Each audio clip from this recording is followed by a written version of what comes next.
부산의 한 아파트.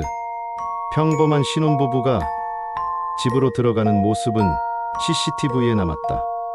하지만 그들이 다시 나가는 모습은 어디에도 없었다. 단 한순간 그들의 존재가 지워진 것이다. 2016년 5월 27일 금요일 저녁 8시 30분 부산 수영구 릴락동의 대단지 아파트 해운대 센텀스타 정문. 신혼 6개월 차인 김도영 32세와 장수진 29세 부부가 택시에서 내렸다. 도영은 부산 소재 중견 건설회사의 현장 관리팀장으로, 수진은 부산대학교 병원 신경외과 간호사로 근무하고 있었다. 이날 저녁은 수진의 대학 동기들과 센텀시티 내 일식집에서 만나 즐거운 시간을 보낸 후였다.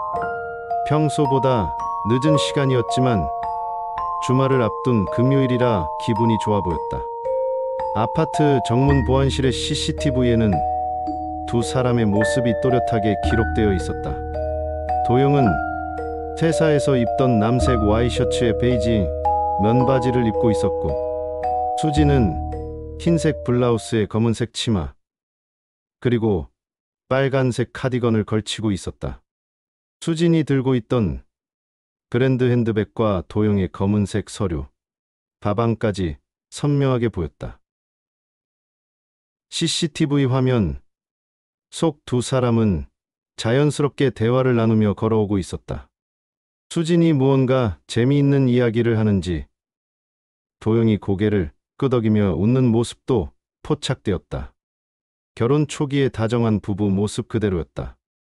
그들의 표정에는 불안이나 초조함 같은 기색은 전혀 찾아볼 수 없었다. 오후 8시 32분 부부는 아파트 메인 로비로 들어섰다. 야간 근무 중이던 경비원 이종수 씨는 후에 경찰 조사에서 평소와 다를 바 없이 인사를 나누었다고 증언했다. 안녕히 들어가세요. 나는 그의 인사에 두 사람 모두 밝게 답례했다고 했다. 로비 엘리베이터 앞 CCTV에서도 부부의 일상적인 모습이 확인되었다.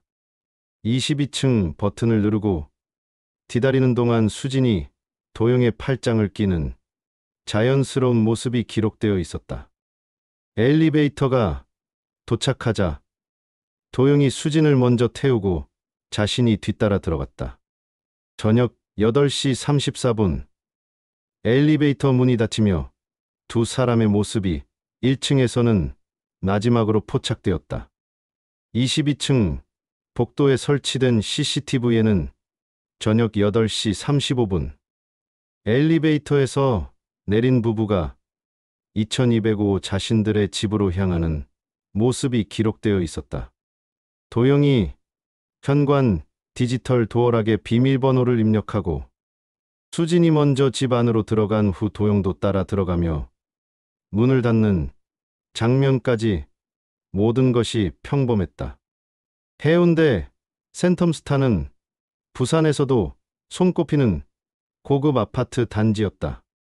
최첨단 보안 시스템을 자랑하며 정문, 후문, 지하주차장 3개소, 각 동별 출입구, 엘리베이터 내부, 심지어 비상계단까지 총 63대의 고화질 CCTV가 24시간 작동하고 있었다.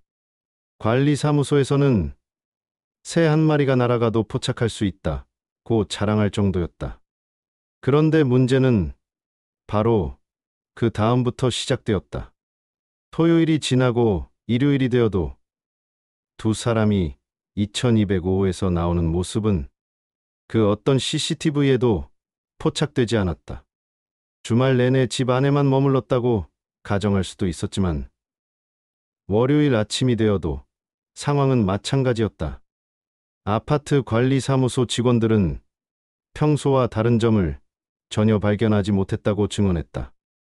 2205호에서 소음, 신고나 특별한 문의 전화도 없었고 전기와 가스 사용량도 정상 범위 내에서 소폭 증가하는 정도였다. 외관상으로는 부부가 여전히 집에서 정상적인 생활을 하고 있는 것처럼 보였다. 하지만 월요일 오전 9시가 되어도 도영은 건설 현장에 출근하지 않았고 수진 역시 병원 간호사실에 나타나지 않았다. 직장 동료들이 연락을 시도했지만 두 사람의 휴대전화는 계속 꺼진 상태였다.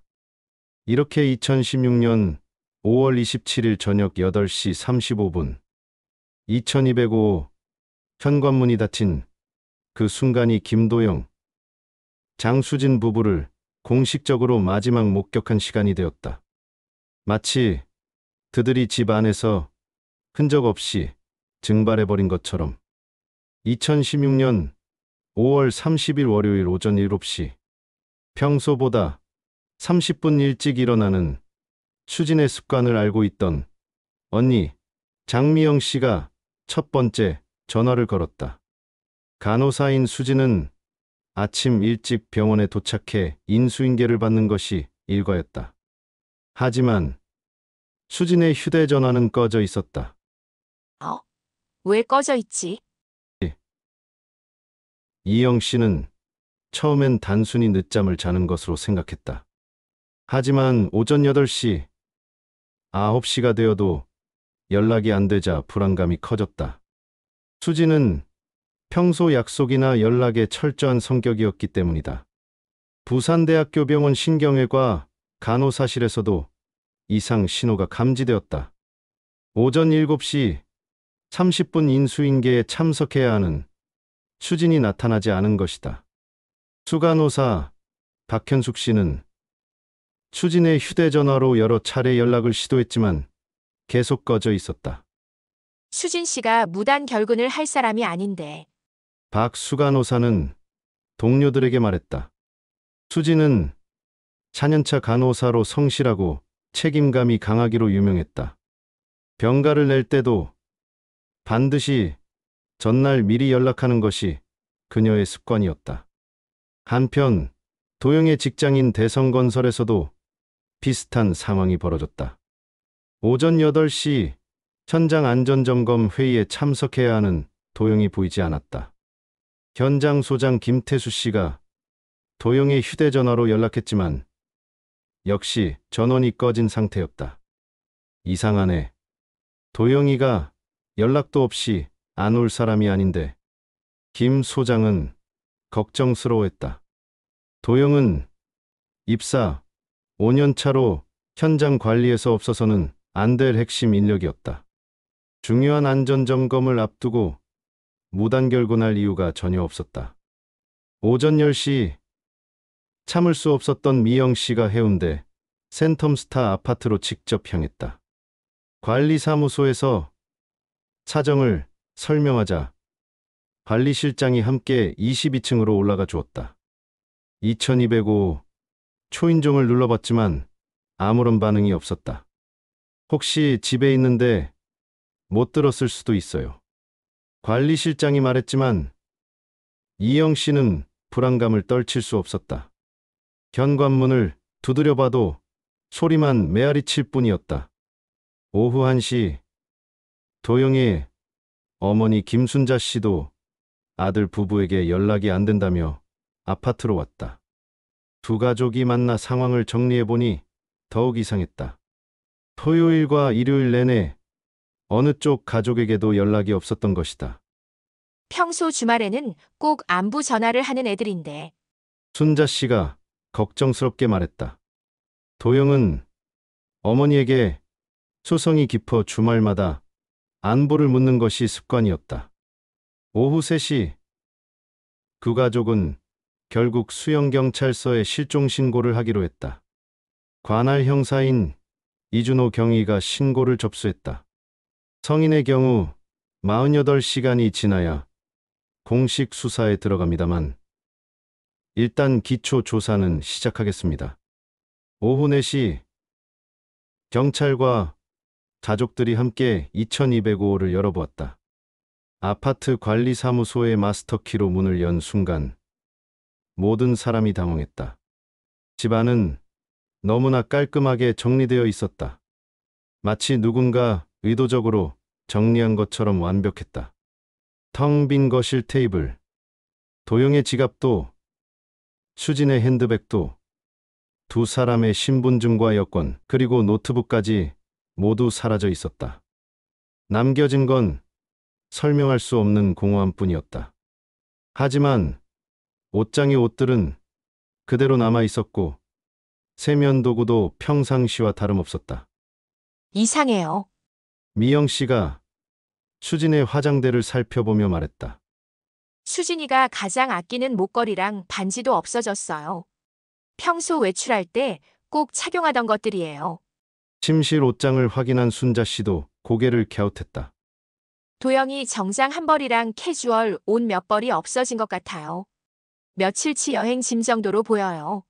이준호 경위는 현장을 꼼꼼히 살펴봤다. 강제 침입의 흔적은 전혀 없었고 실내에서 몸싸움이 벌어진 흔적도 찾을 수 없었다.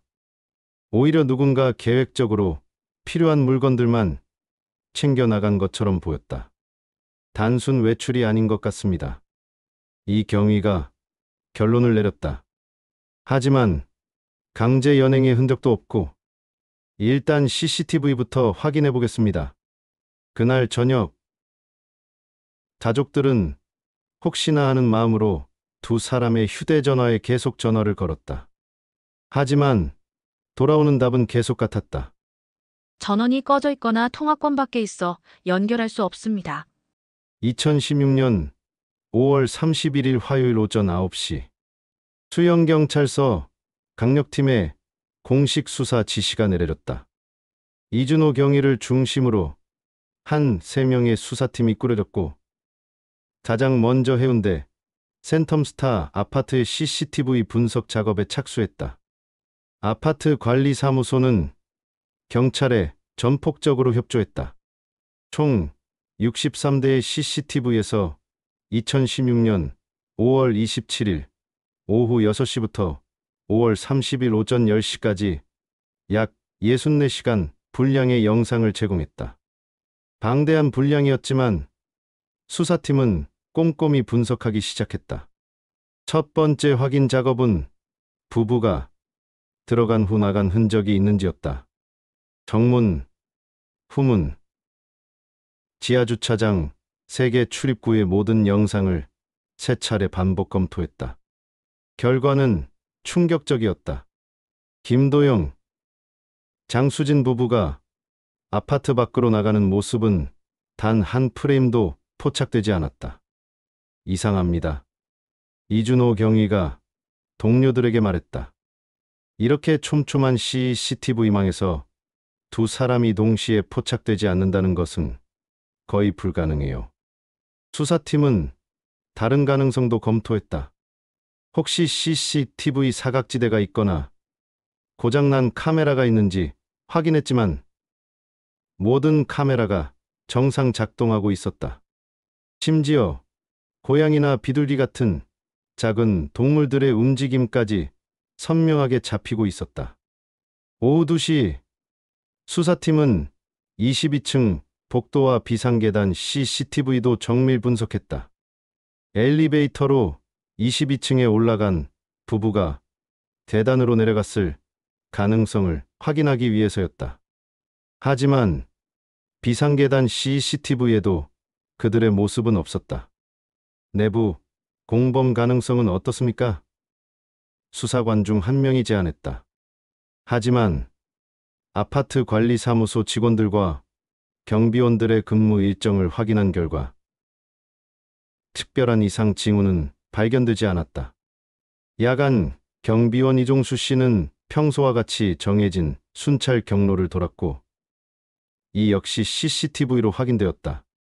5월 31일 오후 6시 부산 지역 언론사들이 이 사건에 주목하기 시작했다. KBS 두산방송 총국의 사회부 기자 박정민 씨가 첫 보도를 했다. 부산 수영구 해운대 센텀스타에서 신혼부부가 실종되는 사건이 발생했습니다. CCTV에는 두 사람이 집으로 들어가는 모습은 찍혔지만 나가는 장면은 어디에도 없어 미스터리를 더하고 있습니다. 다음 날인 6월 1일, 사건은 전국적인 관심사로 떠올랐다. SBS, 그것이 알고 싶다. 제작진에서 취재 의사를 밝혔고, 각종 온라인 커뮤니티에서도 이 사건이 화제가 되었다. CCTV엔 들어간 장면만 나간 흔적은 없다. 라는 제목의 기사가 포털 사이트 실시간 검색어 3위에 올랐다. 네티즌들은 다양한 추측을 내놓았다. 외계인 납치설, 지하터널 존재설, 시간여행설 같은 황당한 의견부터 계획적 잠적설, 내부 공모설 같은 현실적인 분석까지 쏟아졌다. 언론의 관심이 집중되자 경찰도 수사력을 대폭 늘렸다. 수영경찰서에서 부산지방경찰청으로 수사 주체가 이관되었고 과학수사팀까지 투입되었다. 6월 2일 과학수사팀은 2205호를 정밀 감식했다. 지문, 발자국, DNA 샘플을 채취하고 루미놀 반응 검사까지 실시했다. 하지만 외부인 침입의 흔적이나 폭력 사용의 증거는 발견되지 않았다. 집 안에서 싸움이 벌어진 흔적이 전혀 없습니다. 과학수사팀장이 보고했다. 오히려 너무 깔끔하게 정리되어 있어서 의도적으로 정리한 것 같습니다.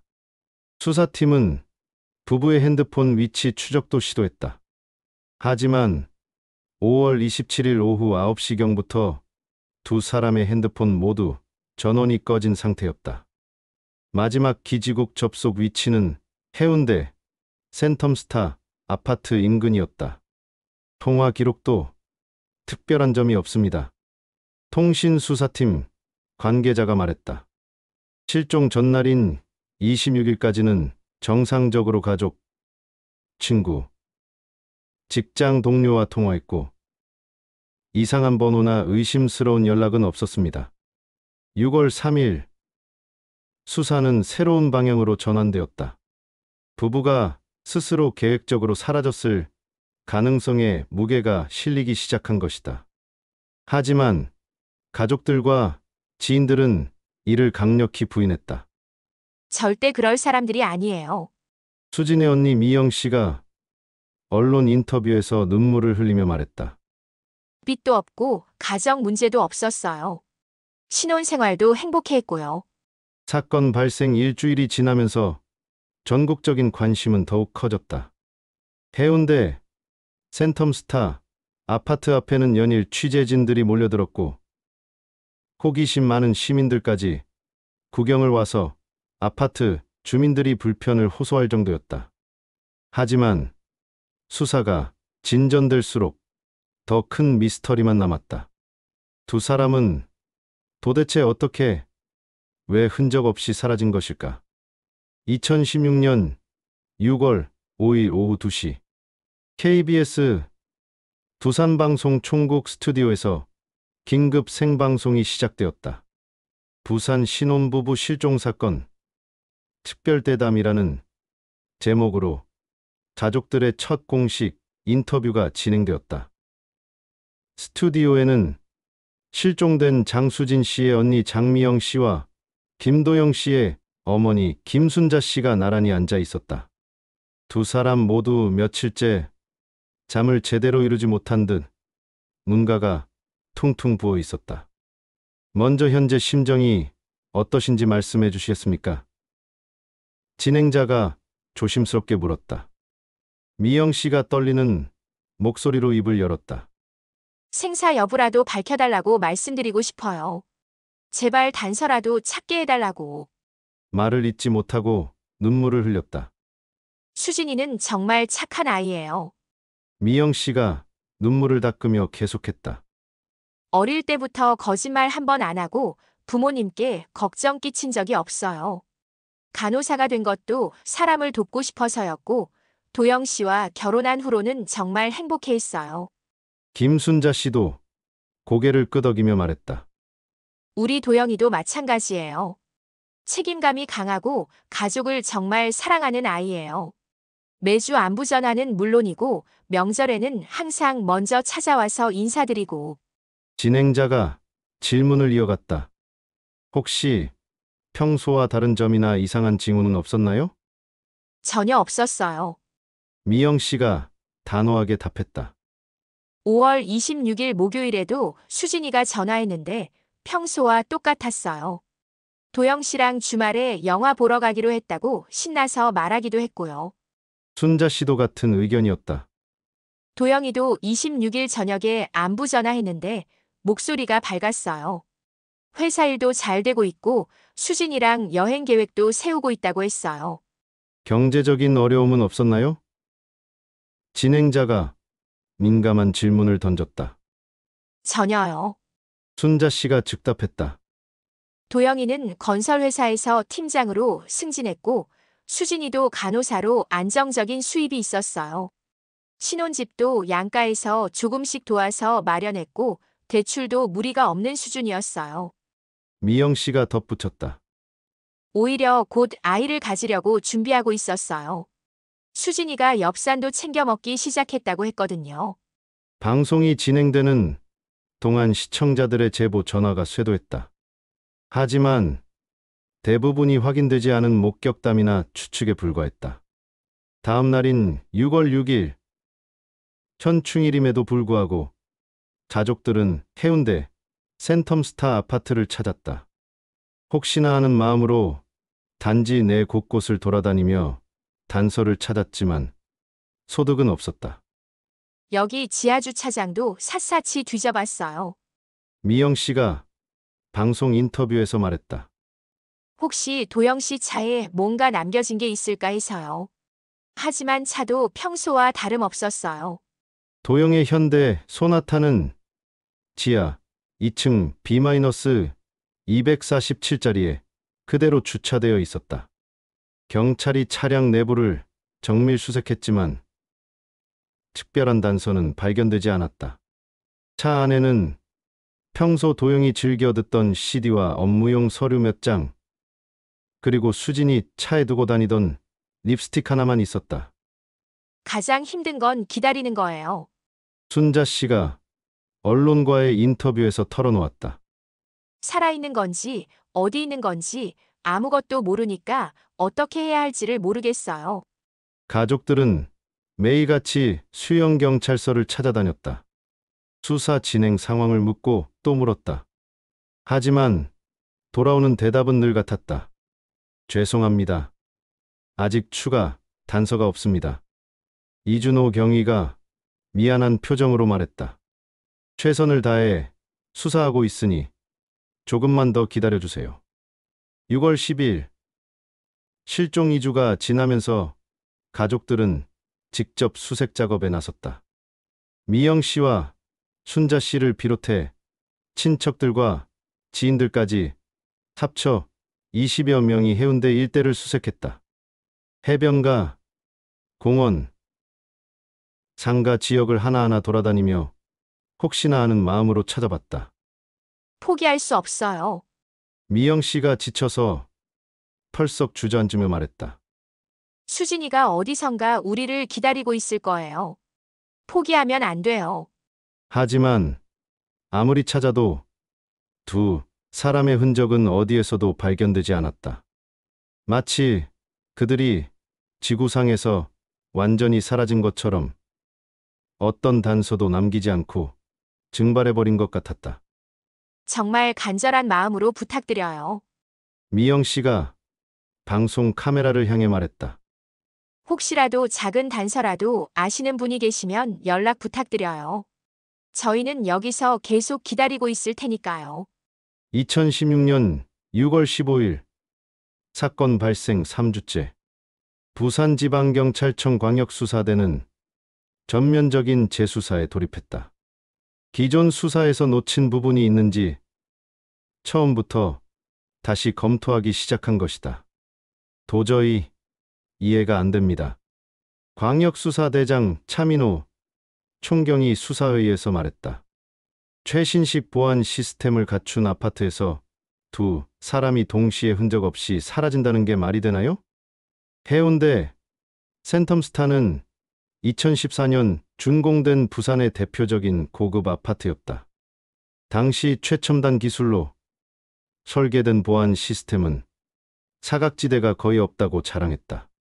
정문과 후문은 물론 지하 주차장 3개 층의 모든 출입구, 각 동별 로비, 엘리베이터 내부, 심지어 비상계단까지 총 63대의 고화질 CCTV가 24시간 가동되고 있었다. 한 가지 가능성이 있습니다. 수사관 이성훈 경감이 제안했다. 내부 관계자의 도움을 받아 CCTV 사각지대로 빠져나갔을 수도 있습니다. 수사팀은 아파트 관리 직원들을 대상으로 재조사에 착수했다. 관리사무소 직원 12명, 경비원 8명, 청소용역업체 직원 15명까지 총 35명이 조사 대상이었다. 하지만 모든 직원의 근무 일정과 동선이 CCTV로 확인되었고 특별한 이상 징후는 발견되지 않았다. 혹시 지하터널이나 숨겨진 통로는 없을까요? 젊은 수사관 박진우 경위가 건축 도면을 펼쳐보며 말했다. 아파트 건설사인 대우건설에서 제공한 설계 도면을 정밀 검토했다. 지하 4층까지의 모든 구조를 살펴봤지만 외부로 연결되는 숨겨진 통로는 존재하지 않았다. 배관과 전선 통로도 사람이 지나갈 수 없을 정도로 좁았다. 6월 20일 새로운 의혹이 제기됐다. 온라인 커뮤니티에서 아파트 관리사무소 내부 고발이라는 제목의 글이 올라온 것이다. 익명의 제보자는 실종 당일 밤 CCTV 시스템에 일시적 오류가 있었다고 주장했다. 수사팀은 즉시 아파트 CCTV 시스템을 관리하는 보안업체 세큐리티 코리아를 조사했다. 하지만 시스템 로그를 확인한 결과 5월 27일부터 30일까지 어떤 오류나 이상도 기록되지 않았다. 완전히 근거 없는 소문입니다. 세큐리티 코리아 기술팀장 김정수 씨가 증언했다. 우리 시스템은 1초 단위로 모든 기록이 남습니다. 조작이나 삭제는 불가능해요. 한편 다른 가능성도 검토되기 시작했다. 혹시 부부가 스스로 계획적으로 잠적했을 수도 있다는 것이었다. 하지만 이 역시 개연성이 낮았다. 동기가 전혀 없어요. 수사관들은 고개를 저었다. 두 사람의 재정 상태는 안정적이었고 가정 문제도 없었다. 직장에서의 스트레스나 인간관계 갈등도 발견되지 않았다. 신혼부부로서 행복한 생활을 하고 있었던 것으로 모든 주변인이 증언했다. 그렇다면 납치일 가능성은? 차민호 총경이 물었다. 하지만 이것도 석연치 않았다. 몸값을 요구하는 연락도 없었고 집 안에서 몸싸움이 벌어진 흔적도 전혀 없었다. 오히려 집은 너무나 깔끔하게 정리되어 있었다. 6월 25일 수사는 또 다른 방향으로 전환됐다. 혹시 부부가 빚을 지고 있거나 숨겨진 문제가 있었는지 금융거래 내역을 정밀 분석하기 시작한 것이다. 은행 계좌, 신용카드 사용 내역, 대출 현황까지 모든 금융 기록을 조사했다. 하지만 여기서도 특별한 점은 발견되지 않았다. 5월 27일 오후 6시경 센텀시티 일식집에서 신용카드로 결제한 것이 마지막 거래였다. 정말 이상한 건 금융수사팀 관계자가 말했다. 실종 이후 두 사람의 계좌에서 단 한 푼도 인출된 적이 없어요. 신용카드 사용도 전혀 없고요. 만약 두 사람이 어딘가에서 살아있다면 돈 없이 어떻게 생활하고 있는 걸까? 이 의문은 수사진을 더욱 혼란스럽게 만들었다. 7월 1일 사건 발생 35일째 언론에서는 21세기 버뮤다 삼각지대 라는 자극적인 제목으로 이 사건을 보도하기 시작했다. 네티즌들은 더욱 황당한 추측들을 쏟아냈다. 하지만 수사당국은 여전히 과학적이고 논리적인 접근을 고수했다.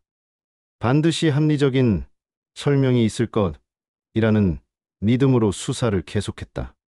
사람이 공기 중으로 증발할 수는 없습니다. 차민호 총경이 단호하게 말했다. 우리가 놓친 뭔가가 분명히 있어요. 처음부터 다시 시작합시다. 2016년 9월 12일 사건 발생 108일째. 부산 동래구에 거주하는 대학생 이민호 23세가 중고나라 카페에 노트북 판매 글을 올렸다. 삼성 갤럭시북 프로 금매 30만 원이라는 제목의 게시글이었다. 평범해 보이는 중고거래 글이었지만 며칠 후 이 게시글이 전국적인 화제가 되었다. 실종된 김도영 씨가 사용하던 노트북과 동일한 모델이라는 의혹이 제기된 것이다. 첫 번째 제보는 도영의 직장 동료 박성민 씨로부터 나왔다. 평소 IT 기기에 관심이 많았던 그는 우연히 온라인 중고거래 사이트를 둘러보다가 해당 게시글을 발견했다. 도영이가 쓰던 노트북이랑 똑같은 모델이에요. 박성민 씨가 즉시 경찰에 신고했다. 사양도 완전히 동일하고 특히 키보드 왼쪽 모서리에 작은 흠집이 있는 것까지 똑같아요. 수사팀은 즉시 해당 게시글을 확인했다. 판매자 기키1016이 올린 노트북 사진을 보니 정말로 도영이 사용하던 것과 동일한 특징들이 발견되었다. 키보드 모서리의 작은 흠집, 액정 상단의 미세한 얼룩, 심지어 후면 커버에 붙어있던 퇴사 스티커까지 모든 것이 일치했다. 이건 우연의 일치라기엔 너무 정확해요. 이준호 경위가 흥분하며 말했다. 급히 판매자를 추적해봅시다. 하지만 여기서 첫 번째 문제가 발생했다. 판매자 기키1016의 연락처로 전화를 걸어봤지만 현재 사용하지 않는 번호라는 안내음만 들렸다. 중고나라 카페 운영진에게 협조를 요청했지만 해당 계정은 가입 후 단 하나의 게시글만 올리고 접속 기록이 없다는 답변이 돌아왔다. 9월 15일 수사팀은 보다 적극적인 수사에 나섰다. 사이버 수사대의 도움을 받아 판매자의 IP 주소를 추적하기 시작한 것이다. PC방에서 접속한 기록이 있습니다. 사이버 수사대 김영수 경위가 보고했다. 부산 서면의 게임존 PC방에서 9월 11일 오후 2시에 접속했네요. 수사팀은 즉시 해당 PC방으로 향했다. PC방 사장 최준호 씨는 협조적이었지만 아쉽게도 도움이 될 만한 정보는 많지 않았다. 그날 오후에는 손님이 많았어요. 최 사장이 말했다. 주로 학생들이나 직장인들이 왔는데 특별히 기억나는 사람은 없어요. CCTV도 3일 지나면 자동으로 삭제돼서 9월 18일 상황은 더욱 복잡해졌다. 장수진 씨의 언니 미영 씨가 해당 노트북 게시글의 댓글을 확인하던 중 충격적인 사실을 발견한 것이다. 이 노트북 일련 번호가 도영 씨 것과 완전히 일치해요. 이영 씨가 떨리는 목소리로 경찰에 신고했다. 그녀는 도영이 노트북을 구입할 때 보증서에 적힌 일련 번호를 사진으로 찍어두었고 게시글에 명시된 번호와 대조해본 결과 완벽하게 일치했다. 이 소식이 알려지자 언론이 다시 들썩였다. 실종 부부 노트북 중고 사이트 등장이라는 제목의 기사가 토털 사이트 실시간 검색어 1위에 올랐다. 하지만 수사진이 본격적으로 판매자를 추적하려고 할 때 또 다른 미스터리가 벌어졌다. 해당 게시글이 갑자기 삭제된 것이다. 어제까지 있던 게시글이 사라졌어요. 사이버 수사대에서 확인한 결과 9월 19일 오전 3시경 게시글이 삭제되었다고 했다. 2016 계정 자체도 탈퇴 처리되어 더 이상 추적이 불가능한 상태였다. 9월 25일 수사팀은 더욱 당황스러운 소식을 듣게 되었다. 실제로 해당 노트북을 구매했다는 사람이 나타난 것이다. 대학생 정호민 21세 씨가 경찰서를 찾아와 증언했다. 제가 그 노트북을 샀어요. 서면 지하상가에서 어떤 남자한테 현금으로 거래했는데 판매자가 어떻게 생겼나요? 수사관들이 급하게 물었다. 30대 중반 정도 되는 남자였어요. 키가 보통이고 검은색 모자를 깊이 눌렀어서 얼굴을 잘 못 봤어요. 목소리는 부산 사투리를 쓰더라고요. 정호민 씨가 구매한 노트북을 압수해 정밀 감식한 결과 정말로 김도영 씨의 것으로 최종 확인되었다. 하드디스크에는 도영의 개인 파일들과 회사 업무 자료들이 그대로 남아 있었다. 그런데 이상한 점이 있어요. 국과수 디지털 포렌식 팀 관계자가 말했다. 파일들의 최종 수정 시간이 모두 5월 27일 오후 6시 이전이에요. 실종 당일 저녁 식사 전까지의 기록만 있고 그 이후로는 아무런 흔적이 없어요. 이 발견으로 새로운 의문들이 생겨났다. 도영의 노트북이 어떻게 다른 사람 손에 들어갔을까? 판매자는 누구며 왜 익명으로 거래했을까? 그리고 가장 중요한 것은 이것이 두 사람의 행방과 어떤 관련이 있을까? 하지만 노트북을 판매한 정체불명의 남성은 다시 흔적 없이 사라졌다. 이 단서는 사건 해결의 실마리가 될 것으로 기대되었지만 오히려 미스터리 속에 또 다른 의혹만 남겼다. 2025년 현재 김도영과 장수진 부부가 실종된 지 9년 4개월이 흘렀다. 부산 수영구 해운대 센텀스타 아파트의 2205호는 여전히 비어있다. 가족들이 월세를 계속 지불하며 혹시나 하는 마음으로 그대로 보존하고 있기 때문이다. 부산지방경찰청 광역수사대의 사건 기록 보관함에는 여전히 미제 실종 사건 2016에 0527이라는 분류번호가 붙은 두꺼운 파일이 보관되어 있다. 3000페이지가 넘는 수사 기록, 수백 시간의 CCTV 영상, 그리고 1200여 건의 제보와 목격담이 담겨 있지만 결정적인 단서는 여전히 없다. 현재 이 사건을 담당하고 있는 것은 강력팀 김대식 경이다.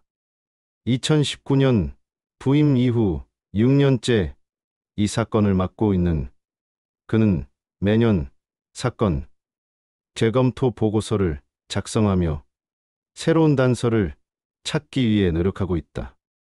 매년 이에 3건의 유사한 제보가 들어와요. 김경희가 말했다.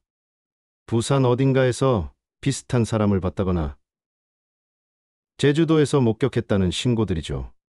하지만 확인해보면 모두 다른 사람들이었어요. 가장 최근의 제보는 2024년 8월이었다.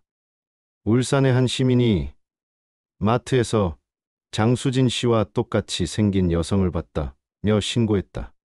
수사팀이 즉시 해당 마트의 CCTV를 확인했지만 전혀 다른 사람이었다. 실종된 부부의 가족들은 어떻게 지내고 있을까? 수진의 언니 장미영 씨는 현재 43세가 되었다. 9년 전 그 절망적인 심정은 체념에 가까운 기다림으로 바뀌었지만 여전히 희망의 끈을 놓지 않고 있다. 처음 몇 년은 정말 힘들었어요. 미영 씨가 최근 인터뷰에서 털어놓았다. 밤마다 수진이 꿈에 나와서 언니, 나 여기 있어라고 말하는 것 같았어요. 그럴 때마다 깨서 울었죠. 도영의 어머니 김순자 씨는 현재 75세다. 9년 전보다 훨씬 많이 늙어 보이지만 아들에 대한 그리움만큼은 변하지 않았다. 그녀는 여전히 매주 해운대 센텀스타 아파트를 찾아가 2205호 앞에서 한동안 서 있곤 한다. 아들이 언젠가는 돌아올 거라고 믿어요. 순자 씨가 말했다. 그때까지 기다릴 거예요. 어머니가 할 수 있는 건 기다리는 것 뿐이니까요. 2020년에는 가족들이 김도영 장수진 실종자 찾기 시민 모임을 결성했다. 매년 5월 27일 실종일에는 부산 해운대 수욕장에서 추모 집회를 열고 있다. 올해로 6회째를 맞은 이 집회에는 가족들뿐만 아니라 시민들도 참여해 두 사람의 무사 귀환을 기원하고 있다. 9년이 지났지만 포기할 수 없어요. 시민 모임 대표를 맡고 있는 미영 씨가 말했다. 살아있든 죽어있든 진실을 알고 싶어요. 이렇게 아무것도 모르는 상태가 가장 고통스러워요. 한편 해운대 센텀스타 아파트는 여전히 부산의 대표적인 고급 주거지로 인기가 높다. 하지만 2205만큼은 9년째 비어 있어 주민들 사이에서는 그 집이라고 불리며 화제거리가 되고 있다. 가끔 새로 이사 온 주민들이 그 사건에 대해 물어봐요. 아파트 관리사무소 직원이 말했다. 특히 밤에 22층을 지날 때 으스스하다고 하시는 분들도 있어요. 이 사건은 단순한 실종 사건을 넘어 한국 사회에 여러 가지 화두를 던졌다. CCTV 만능주의에 대한 의문, 현대 사회의 보안 시스템 한계, 그리고 사라진 사람들에 대한 사회적 관심 지속의 필요성 등이 그것이다. 범죄 심리학자 이철호 교수는 이 사건에 대해 이렇게 분석했다. 21세기 디지털 시대의 두 사람이 동시에 흔적 없이 사라진다는 것은 거의 불가능에 가깝습니다. 하지만 그 불가능한 일이 실제로 일어났다는 점에서 이 사건의 특별함이 있어요. 2025년 5월 27일 실종 9주년을 맞아 부산지방경찰청은 다시 한번 사건 재수사에 착수한다고 발표했다. AI 기술과 새로운 과학수사 기법을 동원해 기존에 놓쳤을 수 있는 단서들을 재분석할 예정이다. 기술이 발전한 만큼 9년 전에는 찾지 못했던 증거들을 발견할 수 있을지도 모릅니다. 김대식 경위가 말했다. 가족들을 위해서라도 끝까지 포기하지 않겠습니다. 사람이 정말 흔적 없이 사라질 수 있을까? 이 질문에 대한 답은 여전히 없다. 하지만 이 사건이 우리에게 남긴 것은 분명하다. 사랑하는 사람을 잃은 가족들의 고통, 그리고 진실을 찾기 위한 끊임없는 노력의 소중함이다. 이야기는 끝났지만 남겨진 이들의 기다림과 그리움은 여전히 이어지고 있습니다. 우리가 함께 기억하고 마음을 나눌 때 그들의 고통은 조금은 가벼워질지도 모릅니다. 다음 이야기도 함께 해주시길 바라며 지금까지 분노의 연대기였습니다. 구독과 알림 설정으로 우리의 기억을 이어가 주세요.